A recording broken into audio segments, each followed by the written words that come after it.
Patriot Enclave. I want to thank you for joining us on a Tuesday where the weather is a little bit better than it was on Monday, and so that's good news. The other good news is we have Bill Thomas in the studio with us. He is a local author, school teacher, basketball coach.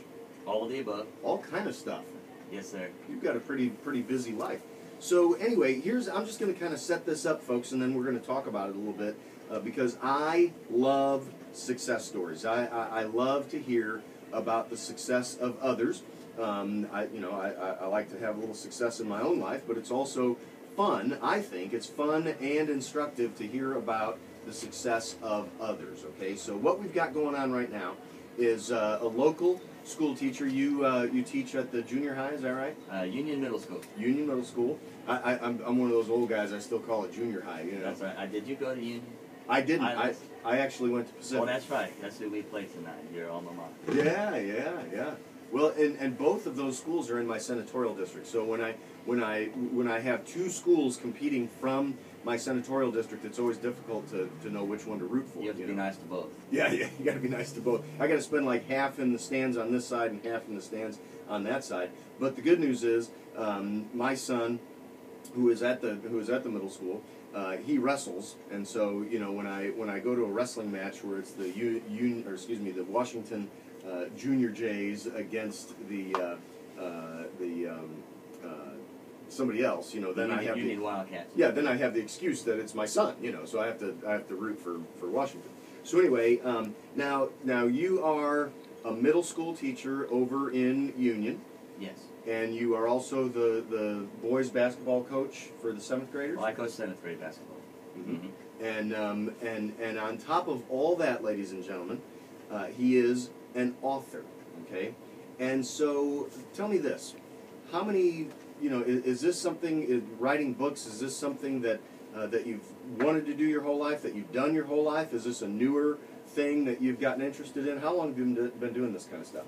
Well, I'm just recent to this area. I came to Franklin County about 3 years ago from Kansas City, where I had been in ministry for almost 20 years. So part of my ministry there in Kansas City was writing, and I had done a few Bible study books and a few other things that had been out there. But I had a story that I had written about 4 years ago that I had been working with and really had sent out several places and found rejection everywhere it went. So I brought it with me when I came here, and about 2 years ago, I had kind of worked on it a little bit more, sent it out again, and it met rejection again. But last August, I heard on your station, White Feather Press advertising, and was driving around and heard it a couple times, and felt like that their promotion of a book that was pro God, pro family, and pro country was one that my story sort of fit that. And so after hearing it, I contacted Skip Coryell and submitted it, and got back from a Cardinals game with our youth minister and had an email that he offered a contract. Wow. So the rest is history. And I've never written a book. I really don't know all that much about the process, but what I do know, and I think most people know this, and that is it is very, very normal, okay, for somebody to write a book and then submit it to be published and get rejection letter after rejection letter after rejection letter. I think that's pretty normal. I mean, even it's kind of like dating, and that's how it works.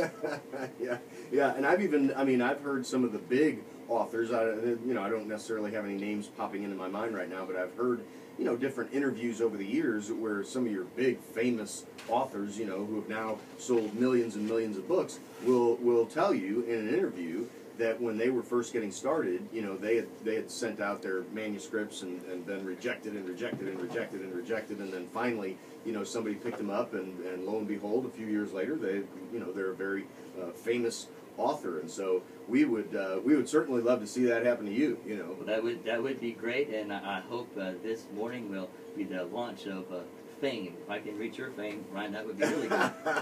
Well, maybe it'll just catapult you right into, next thing you know, you'll be moving to Hollywood and be one of those big fancy, next thing you know, we'll see you getting interviewed on The View. Maybe not. I don't really see The View wanting to do an interview. Don't hold your breath on that one.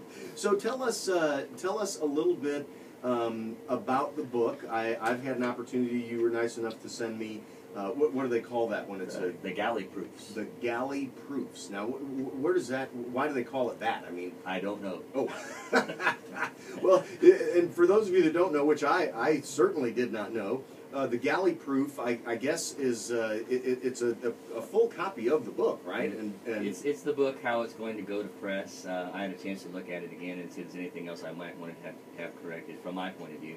The publisher usually makes the final decisions, and I had an editor too. But so you get one look at that, and so I sent that to you.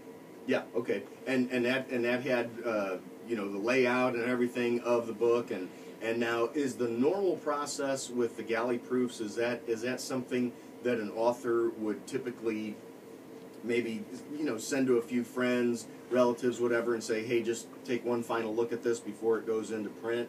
I think probably the author would look at it, and maybe the editor would look at it too, just to double check, make sure everything is how it is. Mm-hmm. And also, if you're sending it out for people to take a look at prior to it being released, then you would probably send that as well. Right, right. Because, you know, I've noticed, and I you know, I didn't find any of this in your book, but I've noticed I do a lot of reading, and man, I'm telling you, and I am not one of those nitpicky guys. You know what I mean? But it's amazing how many books from big, well-known publishing houses, you know, as you're reading them, you find little, you know, misspelled words or just totally obvious grammar incorrections, you know, and I'm not, believe me, I'm not the guy to grade English papers. So what I think is, man, if a guy like me catches stuff like that, then surely, you know, these other folks should have caught it. But the thing is, I guess in that type of a situation, you know, when you're talking about a full book and all the ones that they look at, I guess it's just almost impossible to catch every little thing. Well, I think probably my editor would say that. I'm glad you didn't find any in what I sent to you. And I think the editors did a great job making it clean. I did not write it as clean as it is, as the way you read it. But I agree with you that it's difficult when you go through 35,000 words to make sure everything is exact. But the editors that I had did a great job, and I really appreciate their work. And I'm glad you didn't find it. Yeah, yeah. Well, you know, even on campaign, like when we develop a campaign piece, you know, I look at it, tons of other people look at it, and every time, you know, we send one out, and somebody then will find something, you know, hey, you misspelled your own name. It's bad if the senator misspells his name. Yeah, that's not a good thing sign for election. Yeah, that's a bad sign. Well, hey, we're getting close to the bottom of the hour. We are going to take our bottom of the hour break in just a minute. We'll be back with Bill Thomas to talk some more after this.